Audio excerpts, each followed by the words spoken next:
So the funniest thing happened. Well, it may not be so funny, but you know how technology sometimes can be your friend and sometimes it can work against you?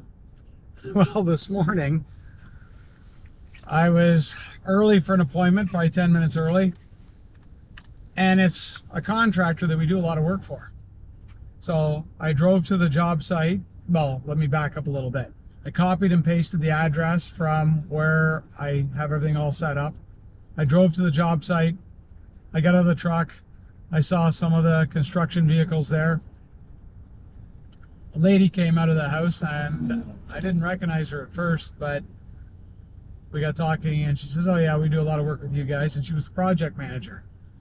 So I said to her, I said, "Yeah, I'm here to meet John. We're changing the fireplace." She says, "Oh, is there something wrong with the fireplace? I didn't know that was part of the work." I said, "Well, I don't know. I just, text said it was no good and I came to see it." So anyway, I waited around for John for a little while.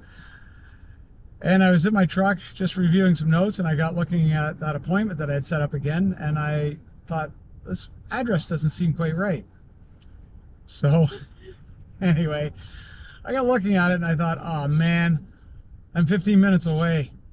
He's at a different job site than the one I am. So he's sitting there probably drinking his coffee, waiting for me. I'm sitting in my truck waiting for him, but we're separated by 15 minutes.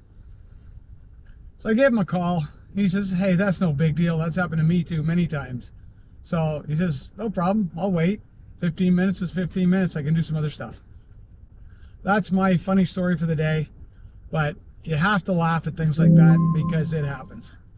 Someone with a 705 area code said, "No worries." Okay, you heard that.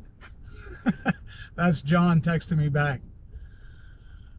So stay warm, stay cool, stay tuned. We'll talk to you soon.